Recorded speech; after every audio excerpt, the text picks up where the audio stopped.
The demon beasts satisfy every wicked desire that crosses their lewd minds. Seriously, these guys are into some nasty, nasty stuff. Oh, okay. Archdemon. Big, red, horny. It really doesn't get much more demonic than that. Archdemons strive to exemplify all that it means to be a demon, and they're diabolically good at it. They swear a lot, too. You have like a stanky leg. Trinacria. Created to reach the stars, but she's gone much farther than that. She tore a hole in our universe, a gateway to another dimension. Dimension of pure chaos, pure evil. Look at her. Isn't she beautiful? No, I think her legs are stupid. Isn't she lovely? No. Isn't she wonderful? Stage killer. How many heroes have fallen now? How many campaigns have blazed a trail of power unimaginable and ended with a weak, pathetic bleeding? Fight us if you will. Forget us if you can. You shall be just another one of us. Defeated. Well, yeah, the game requires you to die. Not 55,000 times, though. No. Run from him. Defy him. Maybe even kill him, should you be so arrogant. No matter the outcome, Lord Death always wins in the end. You can close your eyes, turn your head, scream into the void, but with time, you all shall wear wear his mask. Well, look at that speed. Oh my god. All the sets are pretty ridiculous. 1200 speed. We've had higher than that, I think. Found in others. The Trickster. A reaper that specializes in murder by illusion. Treasure hunters especially fall foul of the trickster's deadly jokes. Eagerly pocketing the gems, it manifests, learning all too late that they've stuffed into their pantaloons with supernatural explosives. Loves to be death of the party. I killed him 6 times. A reaper that can't take a hint. Once they set their eyes on a victim, nothing can dissuade them from an obsessive campaign of terror. Many of the stalker's victims die from exhaustion or simply surrender after years of pursuit. Beware should it take interest in you. Wherever you go, it follows. They have the same stats. A reaper that loves to make it rain. Stories claim that it once did so for 40 days and 40 nights, simply to impress a guy. In battle, the drowner is a master of wet work, preferring to dampen the spirits of his adversaries with a torrent of abuse. Don't fall foul of the original Deadpool. A reaper whose true form Maddeners, what they're called. A reaper whose true form lies beyond the edge of sanity. Bearing the power to alter reality itself, it exists to confuse and disorient, and feeds on the mental anguish inspired in its victims. When robbed of its ability to beguile, however, it falls prey to the very fear and bewilderment it causes in others, its very sense of self overridden by sheer panic. The most forgettable of them, because all it does is make enemies look like different enemies. In one map. When the power of friendship goes planet, the ultimate personification of oblivion, the ender encapsulates all aspects of true despair. Death, madness, obsession, deceit, and being wet. Its arrival signifies true futility, a final warning to those who've embarked on a doomed quest and refuse to understand that what they seek is not here. It's in this world or the next. It is at most as strong as its components. Good. Is a bit stronger than the Drowner at worst. Oh, but it's immune to the Rosary, unlike them. Your favorite monster's like you've never seen before. Big! Was the last season of Big Monsters not big enough for you? Well, try these big monsters on for size. They're so big! I love the ending to that. How are you not impressed with how big these monsters are? They're so big! Yeah, these are all boss rash monsters. Its father was... Tri-anchors. Oh, you like this guy, though. Its father was a great beast that arrived to this world within the belly of a meteor. Meteor. Its mother was a fish. Each had its own personality, core values, and political affiliation. Oh no! That's terrible! So they're all politically dissident, like, disagreeing from one another? I like the one where you can see its eye, the big eye. Yeah. Another's like, bah, bah, I don't know. Although this one's kind of like, oh! Its mother was a fish. Level 128 golden bat. All that glitters is not gold. Sometimes it's bats. While such rare creatures might seem to herald the coming of something truly momentous, it might surprise you to learn that, despite appearances, they're bats and nothing more. But sometimes it's bats. Yeah, gold, sometimes all that glitters might be bats. Wait, director Balance gives sights beyond reality, glimpses of the unthinkable. Creatures of the stars. Oh, attuned to the syncopated rhythms of the cosmos. Untouchable to those not aligned with the correct astronomical wavelengths. Either that or there's a bunch of mad lads who like to boogie down. Yeah, they're not changing color. It's the lights that are changing color above them. Those aware of the rare corner of the astral realm in which matter and soul blend into the fair new configurations have learned to fear the astral chair. To share the air with the dread chair is to invite wear and tear on the body bare. But what do you care? There are rumors of these rows being sentient demons, capable of entangling unsuspecting bystanders and forcing them to do their devious biddings. They're said to appear when someone forgets to close the windows in very tall towers. They just look like Atlanteans without no a mask. Yeah. I think that's what they are. Undead stars. Oh, there's the scary guy! In this astral plane, the fire of the infernus reaches into the minds of cosmic entities, driving them into a frenzy of harmonic discord. Harmonic discord? Oh. A veritable disco inferno, if you will. You won't? That's very fair. Strike that bit from the record. I like how apparently the astral stare is just a disco palace. Well, I guess, if you will. No, you won't? Wendy's Disco Palace. No. Let's see. Coney Island Disco Palace. Coney Island Disco Palace. That's right. Portrait. Some portraits contain the souls sold by certain witches to obtain eternal youth and health. But let's talk about the portrait instead. As Poe becomes ever more aged and garlic-scented, this elegant portrait becomes ever younger and increasingly smells of lavender. Who wouldn't want to claim a picture of Poe to display? So why are two of them Pagnalas? Well, also, that's what Poe looked like when he was young. Yeah, he looked like Pagnola. But also, it talks about souls as if they might be ghosts, and it doesn't poo-poo that idea. Well, souls and ghosts aren't the same thing. But one could Lord Ghost. Some see death as the great equalizer, the inevitable leveling of humanity that strips away wealth, rank, and creed. Those people will still have to report to Lord Ghost in the afterlife, paying spiritual tithes to his spectral lordship. Or so it would be, if there were such things as ghosts. Oh, now they're back to denying ghosthood. Cosmic Egg. When the great many-faced God of all things encountered the empty void, the void spoke thus: "Canst thou provide substance? Canst thou provide form?" And the many-faced God answered thus: "As a tonic for thy formless sorrow, I shall create a beginning of things, an embryonic gift, thinly shelled in atomic matter of a new universe, and containing the concentration of reality. In modern English, can I offer you a cosmic egg in this trying time?" It just ran to nothing. It was like, hey. Egg. Skasakasos. Even as infant demons, these gore-craving boors would graffiti the word blood on the walls of the underworld and carve it into their satanic school desks. Among the most irritating of all hellspawn, they constantly chant out their abounding bloodlust, loudly proclaiming that they just can't get enough of the vital red stuff. Frequently on the forefront of any infernal invasion force, wherever reality intermingles with their evil nether realms, these demons are always sent to the front line, mostly because everyone just wants them to go away. Judarcaso. Have you ever read The Tragedy of Seyu Darcaso the Sly? It's not a story many who fight the forces of hell would tell you. It's a vampire legend. Seyu was a warlock thrall, one so mighty and sly that they could control blood through occult incantations, manipulating life itself.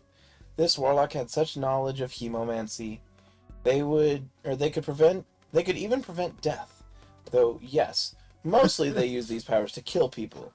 Seyu became so mighty, the only thing they feared was losing their sanguinary power. Eventually, of course, they did. They taught their neophyte every dark art they knew. Then the neophyte killed them while they were taking a power nap. Isn't it ironic? Seiyu could prevent death and even reverse it, but not for themselves. Anyway, Ju Darkaso is the neophyte that killed Seiyu Darkaso. Honestly, the less said about this warlock weirdo, the better. It feels like a whole lot about nothing. I think it's a Star Wars reference. Fuori Darkaso. Technically shapeshifters, these unpredictable terror dogs have all chosen to maintain the form of a horrible hellhound, finding perfect for mauling their enemies and enjoying demonic belly rubs. Though typically deployed as sentinels guarding the gates of important hex sites, some scheming Fuori Darkasos are known for their abilities to possess mortals and complete secretive missions, if they don't get distracted by any particularly appealing dog food first. Delicious. Bab. Shindy Darkaso. Oh god! Once the prophetic terrors of the tides, these primordial shapeshifters were unable to predict their final fate. Bewitched by the stone sorcerer Bomarzo and bound to eternal battle for room 1665. Sfondato Darkaso. Oh god, that's horrifying. Animated by the devilish stone sorcerer Bomarzo, these diabolic golems are comprised of ogre deities caught in a moment of intense embarrassment before their petrification. These ogres feast on the flesh of liars, but all come to the same end, caught mid-bathroom break by Bomarzo and transferred into automatons of his wicked will. Why is Bomarzo just hanging out by the bathroom, just creeping on guys? Surprise! Now you're stabbed, now you're stoned. Because these cats are going, oh! Bomarzo's weird. Yeah. They have lore of characters who never appear in the game, or matter. But not the playable characters. Elevate Darkaso. Oh, goodness. After witnessing mortal heroes dual-wielding 2 weapons at once, devilish fleshcrafters decided to one-up their corporeal enemies, creating these demonic golems capable of quad-wielding 4 Forsaken Hellblades at once. Due to an unreasonable infernal deadline, the fleshcrafters only had time to... Didn't have time to make them any weapons, leaving the Elevate Darkaso unarmed with minor case of imposter syndrome. Levity Darkaso. Oh, it's the little man. Yeah, levity. Hell operates on a trickle-down treasurenomics system, and these tiny troublemakers are sick of demonic inequality.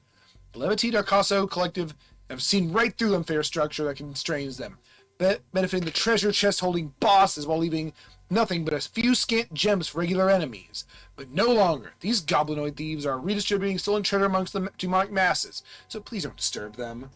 No, I want their treasure. Stuff. They give stuff. Levarsi Darkaso. Greed incarnate. These baneful balls are the final fate of those who succumb to the ancient idiom, eyes bigger than belly. Hoard roast chicken at your peril, lest the foul magics of room 1665 transform you into an unholy optical orb. A mouthless being cursed with insatiable hunger. Unless you're a cat. Cats are immune to this for whatever reason. Huh. So if you eat too much, you become an eyeball. Unless you're a cat. And then you're hungry forever because you can't eat food. Spiritel. Oh, we beat the game. We're at the DLC. There's simply no such thing as ghosts. This is probably just a bat covered in snow and nothing else. That's what we're going with. Yeah. Hitotsume Kozo. So one-eyed something. A yokai that solicits the residents of small villages, either with cursed lanterns or trays of lucky tofu. Despite its usually playful demeanor, it despises games of catch. No depth perception. Oh. Kappa. The slimy bottom feeders of the yokai world. Even other magical creatures are put off by their mossy breath, clammy skin, and lewd predilections. Though kappas would once be disarmed by forcing them to bow and spill their head water, the modern variety is far too uncouth to return to such curiosities. Oh, modern kappas. Ugh. Friggin' modern kappas. Tsuchinoko real. Oh, plump worm of such mysterious origin, so coveted, so pleasantly squat. A delicious secret in scaly form. If I cannot have you, then maybe dash on the rocks by a survivor, aloof serpent. Okay. Someone's very passionate about something. Look at me. Tsuchinoko is a really funny cryptid. It's like, What what if there was a snake, but fat? fiendish tricksters with a taste for human flesh. These duplicitous creatures pose as monks in order to deceive pilgrims on their paths to the holy temple. You'd think that the 4-foot-long necks would be a giveaway, but you'd be surprised what you get away with a little bit of confidence. I was like, no, they normally look like this. Just don't know. Kamaitachi. Diminutive creatures with a colossal temper and known for its cutting wit. Well, just for cutting, really. Frankly, its anecdotes are quite boring, but those who point this out tend to have the legs cut out from under them, one way or another. Egg. No. Raiju. Oh, look at the little guy! A magical critter which descends to the earth inside lightning bolts, hailing from another plane of existence. Where they come from, and how exactly it's a worse place to be than this particular reality, it remains a mystery. Yamamba. Witch, monster, champion of frustrated wives, said to descend from the mountains to curse abusive fathers, husbands, and monks. Perhaps due to the higher literacy rate among such people, she has nonetheless garnered a reputation as an evil creature. Arigato. What? He kind of looks like Alucard, but really fat. You know, they're like hunched. Yeah, hunched and hefty. Tanuki. Rotund trickster, always seen carrying his tail over shoulder. Yeah, I'm sure it's his tail. Over his shoulder. Hang on, I'm getting a note passed to me. Oh, actually, it's not his tail. Probably best you look this up for yourself. Yeah, no, that's not his tail. No, it's not his tail. It is. It's Tengu. Mysterious Balls. warriors that descend from the mountaintops to meddle in the affairs of mortals. Friend or foe, they're always putting their nose in where it doesn't belong. Get it? Because they have a long nose? Yeah, they have a Tsuchigumo. Said to be formed from the souls of those who died in haste, cursed by a monstrous form that has enough arm to complete tasks in record speed. It's supposed to be a curse anyway. Most of them seem to find it rather convenient. It does sound convenient, doesn't it, to just have a bunch More of arms? more arms that you're coordinated to use? As long as you're coordinated to use them, that's the big I problem. mean, it helps you complete tasks quicker, then they must be coordinated, right? If you suddenly tomorrow had Machamp's arms, it would be very, very unwieldy and awkward at first. Unless it wasn't, in which case I think, this is great. Windy Oni. The closest thing Oni kind have to a sage. These portly monsters hold in their thick skulls all manner of obscure ephemera. It's worth noting, of course, that most of this lore is related to how to best eat and kill various other creatures. Cunning, violent, and vindictive. These demons have been known to cross mountains, seas, and grand steppes in order to enact their petty revenge. Thankfully, for most of their victims, their poor pathfinding skills usually mean these treks are in the wrong direction. He doesn't know. It's a thunderous Oni because he has the drums. Mm-hmm. Looks like sort of bonking himself on the head, though. Wouldn't you? Big Oni. Those are the assumptions that people make from their scarlet hide. Red Oni are among the most laid back and sociable of their kind. While they may sometimes devour children, they're usually decent enough to pay the parents an appropriate price. That might actually be true lore. Yeah. Oh, these guys are actually way weaker. I'm used to getting destroyed by them. Well, they appear... I don't know why. Yeah, Yoshado Kuro. it's a big skeleton. Dokuro is skull, I know. You want a big skeleton? Look no further, buddy. This here is a big skeleton. You think you've seen big skeletons already? Friend, you've seen nothing. Don't get no bigger than this skeleton here. Show us someone with a bigger skeleton, and we'll show you a liar. And that's Mortacchio's big form. Yes. It's just that. Orochimaru, ancient legendary dragon of immense It's power. so silly. Because it's just, well, everything about it. Yes. Of immense power and wisdom, with 8 heads, 8 tails, and a love for 8-fold strong wine. If you're invited for a night out by it, best decline. It'll be a nightmare to carry home. It would be. I just know, yeah, he's also going 8 times. Alright, we're on to the next one. Chompo. Poor little goblins who are tired of being misrepresented as sneaky backstabbing thieves. Be warned, for if you choose to slander them, they just might sneak up on you, stab you in the back, and swipe your purse. Cephus. It's said that these handsy mammals are among the most intelligent creatures in all the realms. One is skeptical of such a claim, however, as it seems to do nothing more clever than run mindlessly towards their enemies in droves. When has that ever worked? I love this game. It's so cheeky. And then the next one's mine because it's my number. Boy, Spark. It's Among fish. the very first beasts to make their home in the Great Lake. They understand its secrets and mysteries better than perhaps any other. It's a great irony, then, that casual observers only see them as fish out of water. Womp womp. Yeah. Nutmeg. Why are you called Nutmeg? Why not? It seems they are descended from catfish, as just by their facial whiskers, heavy flattened heads, and curious feeding habits in which they pose as virginal maidens to their gullible Lotharios to their lairs. What? Was that drunk? Oh. Volvio. It's like a wolf man. Yeah.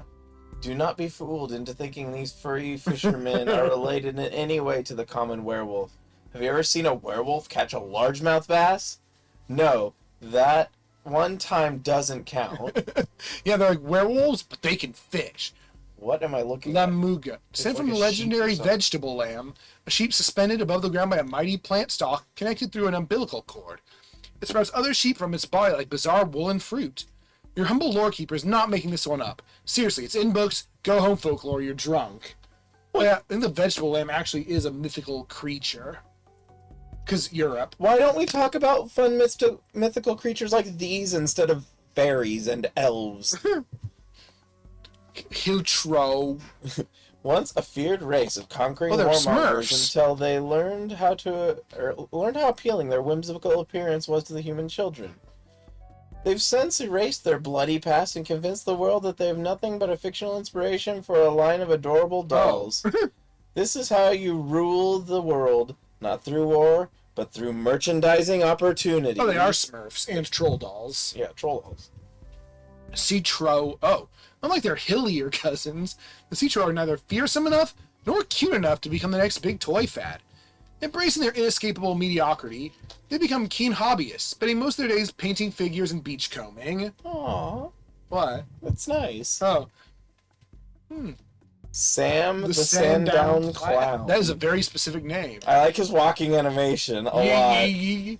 Don't frown, don't frown, it's Sam the Sundown Clown. When dusk draws near, it's him you'll hear. But feel no fear, should Sam appear. Just smile and laugh with merry mooncalf. Just smile and laugh while he tears you in half. What? He'll dance, he'll prance, he'll slaughter whole families given the chance. Don't frown, for Sundown Clown has come to your town. Well, it sounds like a bad thing. Yeah, I think that we need to do something about it. Don't worry, he only has 220 hit points. And he does not have health per level. Yeah, he's not even a boss. Sammy the Caterpillar! It's the Caterpillar cake from Vampire Survivors. And the Vampire Survivors family of products. Cake? Yeah, if you're age 30 plus, you owe it to yourself to have Sammy the Caterpillar for your birthday cake. Sammy the Caterpillar is a trademark of the Vampire Survivors brand. Sammy the Caterpillar is not suitable for children of ages 1 to 29. Sammy the Caterpillar is not edible. Sammy the Caterpillar is not responsible for any Sammy the Caterpillar related injuries. Do you need a Sammy the Caterpillar cake for Yes. your birthday? Yes. Okay, we'll tell your mom, and you'll have to try and explain it to her. I don't understand it myself yet. Once friendly folk who lived harmoniously in human homes and merely performed household chores, asking only kindness in return, this peaceful coexistence continued until landlords started counting brownies as additional occupants for rent calculation purposes, forcing poor villagers to turn them out in droves. Their brooms, once wielded in the name of domestic cleanliness, are now poised to draw blood. Or at least cause some moderate bleeding. Yeah, drawing blood with a broom sounds like a lot of work. Look at their stats. And they're just also like humanoids, aren't they?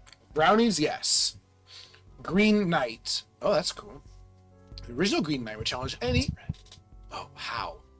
Would challenge brave warriors to freely strike him anywhere on his body, but vowed he'd return a year later and return the blowing kind. That's really funny. These chartreuse charlatans are well versed in the legend of their progenitor, and use this fatal challenge to lure enemies close before kicking them right in the plums and chopping their bewildered heads off. So yeah, you just like slap him and then just a That year. does not sound like the Green Knight from Sir Gawain and the Green Knight. Yeah, I think it was just you slap him like a year later. It's gonna be like, yeah, it doesn't make any sense. But Crocifrigator. Oh, its magic harp can put people to sleep in their hundreds. Hundreds of people. Yeah. Its fiery gastrointestinal outbursts can weigh people up in their thousands. The consistently compulsive nature of this gaseous goblin's explosive expulsions provides relative safety for any who may fall foul of its lowery lullaby. Stinky. They're dwarves. Not a damn. They're dwarves. Just regular old dwarves. What more do you want exactly? Some sort of clever twist on the familiar folklore? A delightful parody full of puns, unsubtle political allegories? Sorry, but not a damn thing to say about them other than the fact that they're dwarves and they believe in free universal health care. Hand of Glory. Oh, that's a D&D item. If you wear it on your neck, it can wear a magic ring for you. Oh, the extra one. Yes. The pickled paws of purloining prisoners propagate perilous pains with pinches, punches, and plenty of pickpockets. That was just really creepy and gross. Ew! Although, if you're wearing that, then you cannot wear an amulet. I think that's correct. So it's I read that pretty well. similar. I read that pretty well. Marona. Oh, what? There's much debate as to whether or not this creature of Welsh myth predates Christianity. Clearly it does, otherwise the first historical record of sighting would definitely have read, Jesus Christ, what is that godforsaken thing?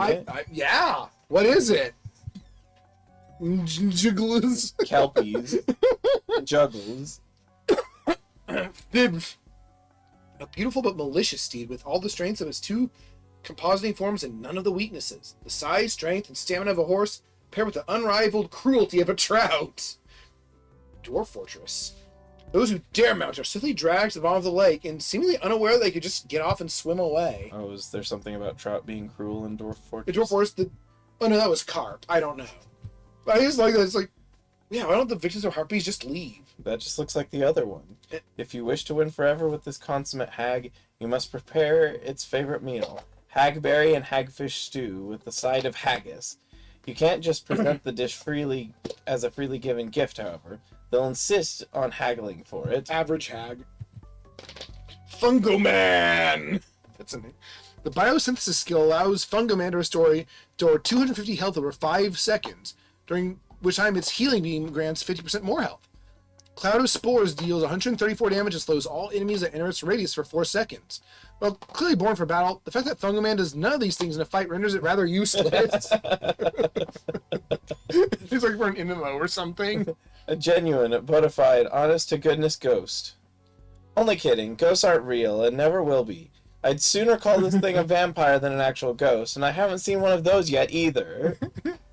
Avatar of Gaia. These things are so weird. When the very natural order is under threat, a great coalescence of all life's benevolence manifests in a corporeality of being of such grace and beauty as to bring civilization to their knees in awe. The purest embodiments of that which is virtuous and true, the very heart of the planet given form. It once caved in a man's head with its hoof for peeing in the lake. Blood and bits of skull everywhere. Why do you only have 8 hit points? You can't fool me. They're cool, though. Yes. Oh, it's the Abyss for Scar. He's as cold as ice. He's willing to sacrifice our love. He never takes advice. Someday he'll pay the price, I know. I've seen it before. Happens all the time. He's closing the door. He leaves the world behind. He's digging for gold. He's throwing away the fortune and feelings. But someday he'll pay. Why, though? Oh, there's a mudman behind him. Where's that him? Redusa head. So the average hero, such sights as a floating Gorgon head are hardly strange anymore, rendered practically mundane by years of harrowing experiences. The Redusa is something greater, something altogether more dire, deadly, and downright diabolical. For a start, it's red. If that isn't terrifying enough for you, I don't have a second thing. Sorry. Humanity has long associated the color... Jellyfish. Humanity has long associated the color red with violence, passion, and danger. Color of blood that awakens both our most primal fears and our most instinctive desires. Neither fear nor desire is stirred by witnessing a gang of drunk jellyfish break into a shop at night and guzzle all the ketchup, which is how jellyfish get drunk, if you didn't know. That's his name is Rellyfish. Blood moss, just another red enemy. Ceaselessly discharged from the bowels of hell and coiled to strike. Don't relax and poo-poo them away as a passing threat or you'll be caught short. Filled motions lay waste without relief and force thousands to evacuate. Flushing them out is a big job that takes guts, and only the bravest have ever wrecked them. Note to self, avoid this log before dumping it on the publisher. It's crap. It's Why? it's all a bunch of shit puns. Why, though? The blinder. Oh, I love this guy. But yeah, it's a bunch of shit Yes, I puns know. all the way down. I noticed. A Reaper that considers itself a true visionary. It's able to cast a veil of darkness around any hero it lays an obsidian finger upon. But every time it turns up to a fight, the battlefield is already so full of particles, colors, and special effects that nobody can see a damn thing anyway. It consists itself by watching these heroes desperately hunt for floor chickens amidst the colorful chaos. As I often do, like, I can't find shit. I know there's a button here somewhere. The stench Rotten of ghoul. decomposition clings to every foul inch of these pestilential wretches. Once innocent villagers, they were twisted by the priesthood of putrefaction to serve as their foot soldiers. They cling to every word that the decayed deacon said. If any of them had enough fingers left with which to cling, he looks like he has fingers. Yeah, he's like, dude, he's cool. He's doing gang signs. Yeah. Burning soul. Despite their combat prowess, they primarily serve their boring purpose of incinerating trash. This is because necromancers are absurdly extra and can't even do garbage like a sensible adult. Still, to not take these cremating craniums seriously is to burn with the rest of the rubbish. Friend. Like, there's necromancers can't do anything like a normal person. Of course not. Poisonous. Missing church. Why? Poisonous worms that slither from their river lairs aboard the boats of blasphemers who deliver divine intervention. Once on deck, they unleash a torrent of merciless proselytizing and acoustic guitar music in the name of their god. They've not managed to win the Squirm Mother many converts this way. Once they inevitably kill and eat prospective new worshippers. I think they can produce acoustic guitar music. Squeak women. Snake. Someone already has an entry for a genetically identical snake with a different color. Since your humble lorekeeper forgot they're contractually obliged to call something a snack, please enjoy this superfluous content. Yes. I lost Who it. can say how or why monsters come with so many color variants? Mutation? Sorcery? A bestiary rider with a bucket of paint trying to up their word count? Oops. What did I do? Up their word count? Nobody knows for sure. But you appreciate it. I do like Meatball. Spicy. Why is it spicy? Why is it meatball? Follower. A mage from a distant realm swore its cold face resembled a great scholar who abandoned her tower and disappeared without a trace. He boldly dared to speak with the creature, and did so for hours. None dared intervene, even as the night air froze and the mage, transfixed, froze with it. Witnesses say he uttered one last thing as the tears in his eyes turned to ice. She is alive there. That is, I think, a reference to the identical character you can unlock at the bottom of the tower. Yeah. Edna. At first glance, it may look like a lazy necromancer bolted a skull onto the decapitated mantis and called it a day. A second and third glance, it may still look like that. Bernardo absolutely swears that's not what he did, though, and that Edna is a valid monster worthy of record. I think her name is just Edna. Record. Cold called. In his life, there's been heartache and pain. He doesn't know if he can face it again. Can't stop now. He's traveled so far to change this lonely life. Never gonna give you up. Never gonna let you down. Never gonna run around and desert you. In this life, there's heartache and pain. Don't know if I can face it again. I don't remember those lyrics. I think it's the second verse. Oh yeah.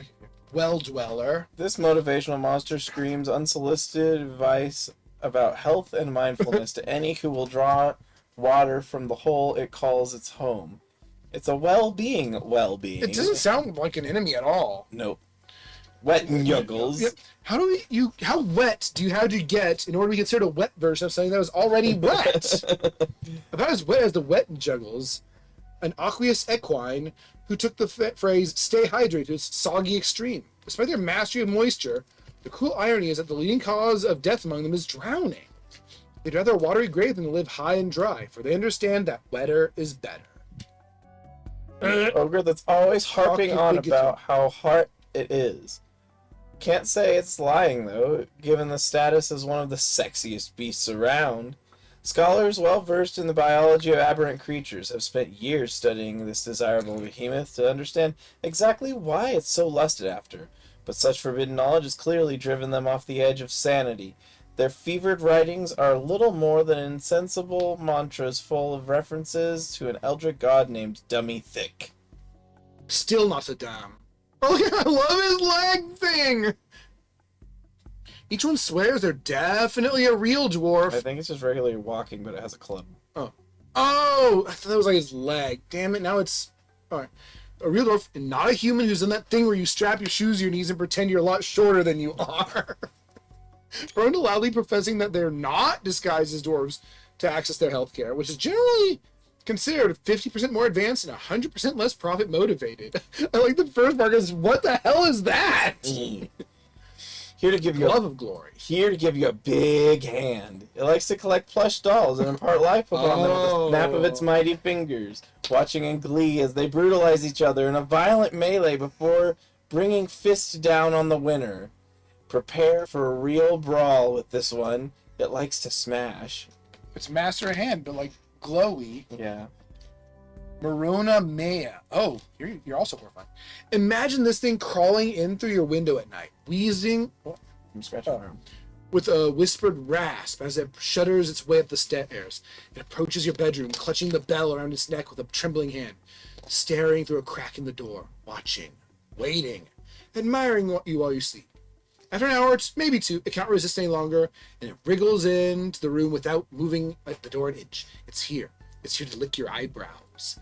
It wants the nutrients. You see, the minerals your eyebrows hide. So we gotta do this every Wednesday for a year. Just 1 year and then it's done. Yep. Fomorians. Oh! Oh! Hello! Where are you hiding? Where have you gone? Gone! We have looked everywhere for you. Said you were at base campaign, but you weren't there. Said you were DLC, but we can't find you. Oh wait, said you were there you are. DLC. Yeah. Oh wait, there you are. Found you. Do you get what we're going for here? Nope. Neither. But apparently we were DLC. Yeah, we were DLC. Genevieve, the dread devourer, the grand consumer, the eater of worlds, has tasted all that creation has to offer, and all creation is reflected in its ravening form. It is part human, part monster, part undead, part demon, part abomination. It is not a vampire. It is yet to meet a vampire. It would very much like to eat a vampire. It wants to know if you've seen any vampires. It will be far too busy eating you and everything around you to ask. Yes, just wants to know if you see any vampires. Oh, we're Among Us. Frigitello. Smart, mechanically adept, devastatingly sarcastic. These aliens are always preferred hire for Starship engineering crew. All their instructions drip with sardonic irony, so it's best to do the opposite of whatever they say. Brainoid. These aliens are something of a biological oxymoron. They're so lazy they've developed massive brains for the sole purpose of automating every aspect of their lives. After this Herculean feat of effort, they spent the following few millennia wallowing in inactivity. Spotter. Aww. One of the most intelligent and technologically advanced species in the universe. However, due to their intense intellect, they have wisely decided that living in holes next to rivers, spearfishing, and writing poetry are the best uses of their time. Shape Unshifter. The most successful of shapeshifters eventually become arrogant and egotistical, neglecting useful disguises in favor of more obvious tentacle-ridden forms. This is part of the natural lifestyle of the species. Once they reach this point, they don't tend to last much longer. Pintot and Coldellini. When you're an alien shapeshifter abandoned on a lifeless planet, you have to start getting creative or risk losing your marbles. These skilled shapeshifters have managed to imitate the more uncommon states of physical matter. They can't help being beans, too. It's simply too fun. Space Apparition. The creeping phantom of your mistakes. What if you had connected those wires faster? What if you trusted that friend a little less? What if you put that damn card in the reader the right way the first time? Well, it's dead and you're not, so I wouldn't worry about it too much. Didn't say they're not being a ghost. Nope. Or Part of a cholo. twin pair of species that exist in a state of mutually beneficial symbiosis. One species will live underground farming and building, the other will live above ground in abundant luxury. Every 100 years or so, they swap places, so don't expect to see the other species anytime. So there's another one that they mentioned, but you're not going to see it. Well, and the other thing is it talks about farming from underground. I don't know what that Meat bean. The repulsive, meaty effluence of a vicious, yet very cute murderous monster. It's highly debated whether these lumps of animate offal are some sort of offspring or merely a biological defense mechanism. Martian face. Did you know that there's a face on Mars? Well, there's actually more than one, and they're all furious. Some suspect this murderous rage is an attempt to make Mars inhospitable as possible in space-based response to hearing the industrial fantasies of colonizing the Red Planet. But the language barrier makes it difficult to tell for sure. Suspicio. All I see is a trash bin, a child's plastic construction toy, and a chicken nugget. These must have been added by mistake. Nothing suspicious here. Memes.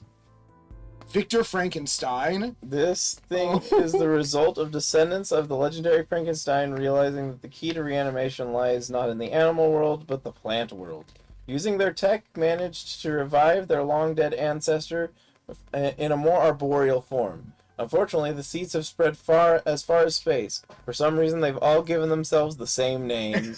Yeah, they're all Victor Frankenstein. Oh, Spunky. I love it. These lanky aliens fancy themselves the only truly objective species in existence, but able to look at the universe without bias corrupting their perception. They're of course wrong about almost everything. But it's not just not to argue, especially about pizza toppings. But they're called Spunky and steroid. Sauntering statuesquely in around space. These iconic robotic supermodels have inspired designs across the galaxy. Despite their glamorous looks, they have terrible table manners and respond to most questions with a blast of their ocular laser. Trip trop. Some say 3 legs are better than 2, but these spindly-limbed war machines tend to fall over frequently when attempting to conquer planets. Despite their ungainly lumbering, they've managed to invade 75 settled planets by setting up chains of low-cost supermarkets in the name of their lazy brainoid masters.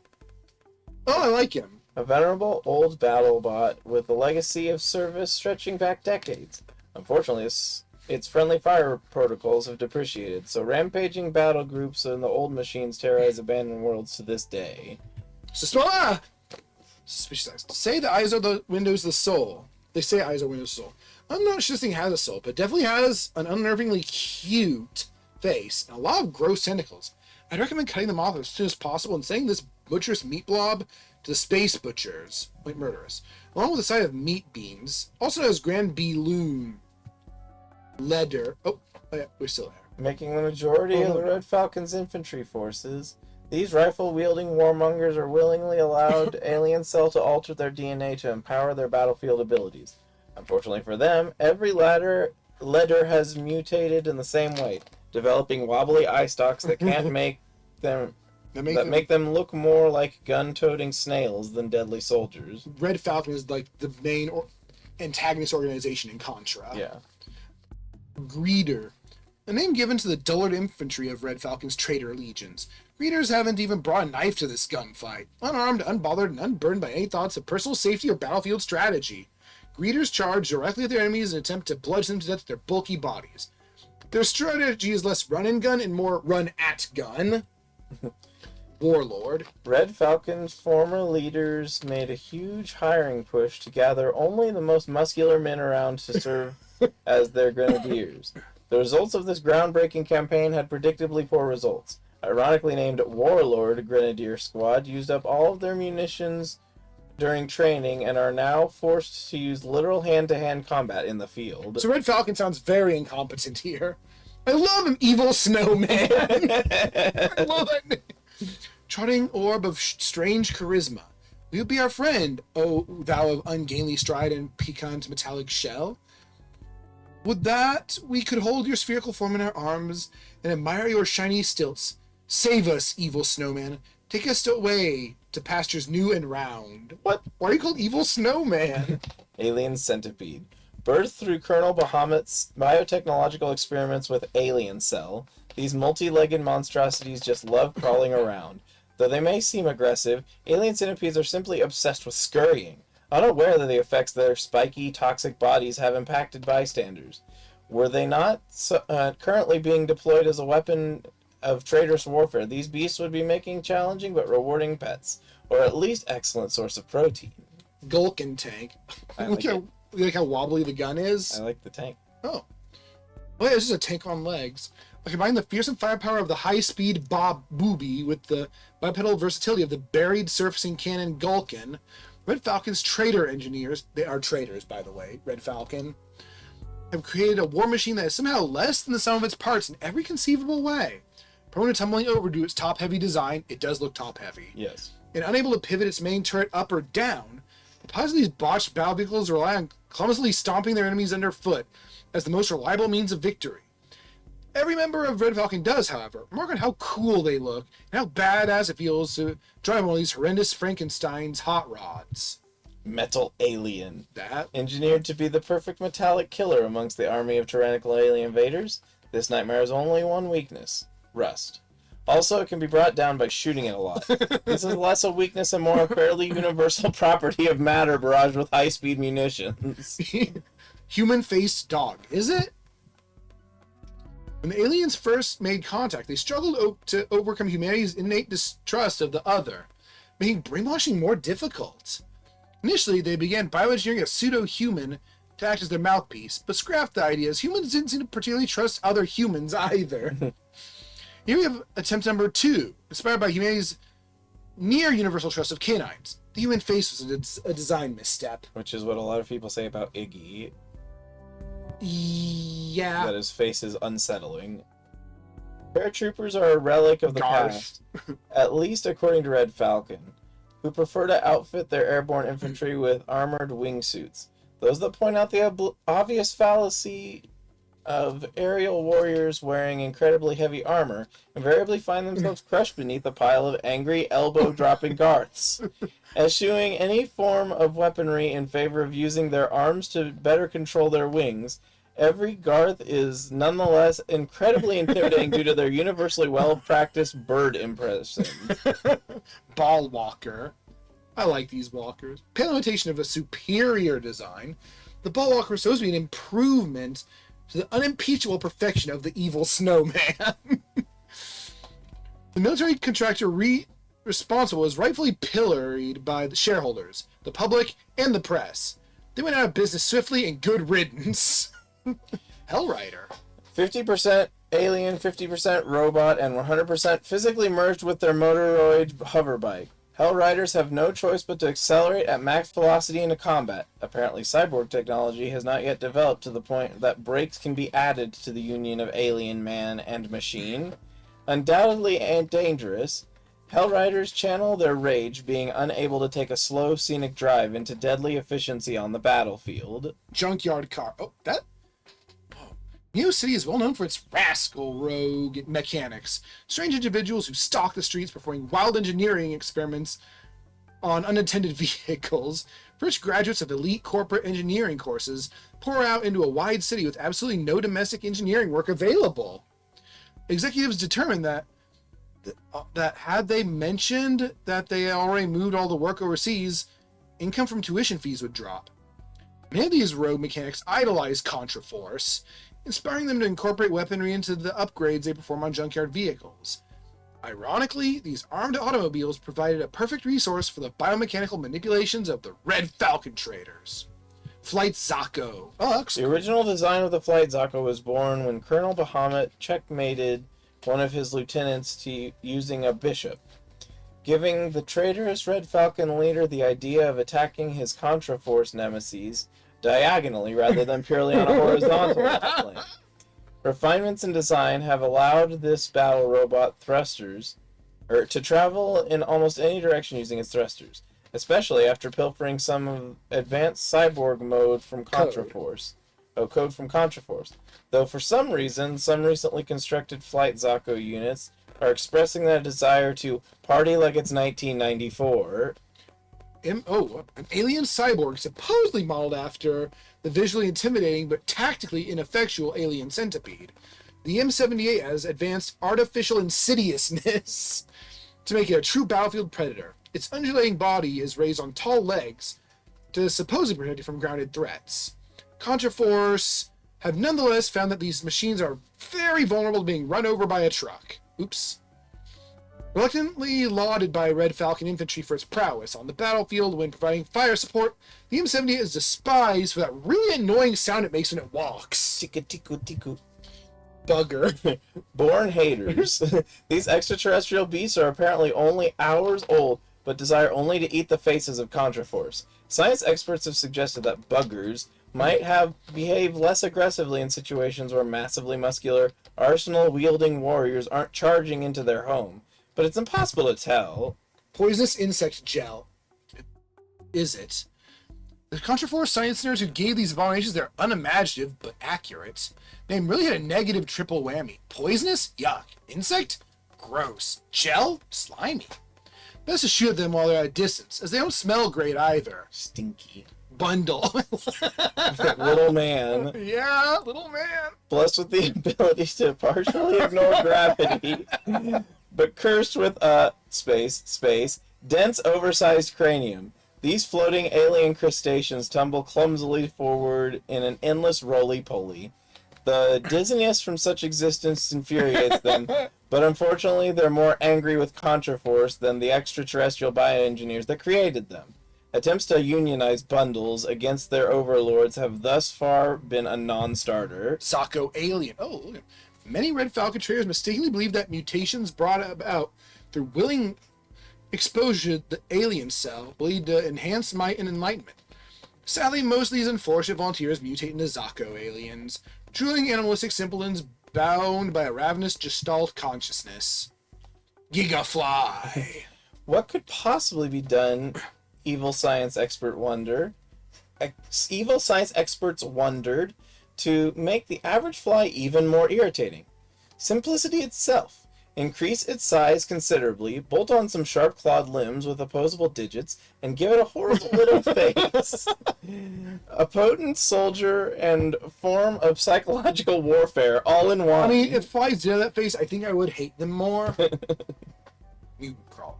The elite among the ranks of Red Falcon's menagerie of bizarre alien cell-exposed beasts. These artisanally crafted flesh abominations are aged in finely crafted mutation pods, then triple-seeped in organically harvested cells from only the best batches of homeworld-grown protoplasmic slurry. Kimko. A composite creature fused from numerous life forms exposed to the alien cell. Each beast that comprises the amalgamated Kimko retains full awareness of their situation.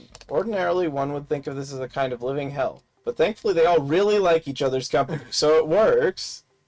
Big Bot Gorada. I like that you just can't see some of the designs in this. Red Falcon's top military scientists and engineers devised a complex war machine designed to be assembled in the field.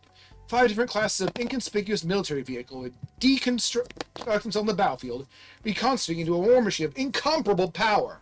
It turned out to be extremely impractical, so they built this giant robot instead. No Power Rangers. I like that.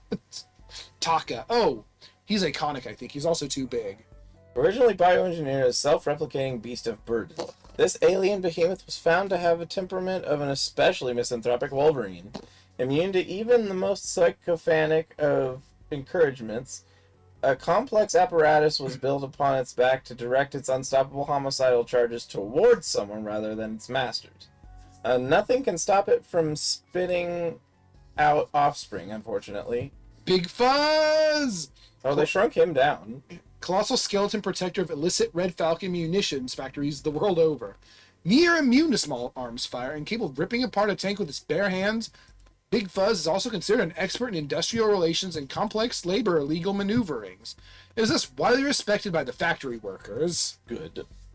Simondo Belmont. I don't know who this is. Simondo is a unique being, self-built, don't ask how, in Neo City Junkyard. Oh, he's pretending to be a robot. He learned to communicate by listening to old pop music 8-track tapes abandoned within garbage piles, and fueled himself with discarded takeaways. Taiyaki is his favorite. Where would you throw away taiyaki? It's like one meal. Yeah. Somewhere along the line, he became a battle arena champion by mistake. But his true loves are singing, eating, and Konami games. And he also... And we'll have to save the Castlevania part for later. I'm running late. Egg. Oh, yeah, reading the Bestiary woke me up. It's funny. It is very silly, and I'm sure it never stops being silly. But his name is definitely in reference to Castlevania.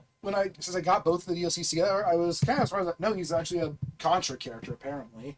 Yes. He's also... He looks like he has a Mega Buster on one of his arms. Alright, so we will finish the Bestiary next time, and then we will get the last few of the secrets, and then we will get the horse, and then we will do, I guess, goofy runs, depending on what we decide to do. Although we do need to get back into Persona at some point as well, so it's just something to think about. But with that said, thank you guys for watching. If you have any more as you are, see you again real soon. Take care.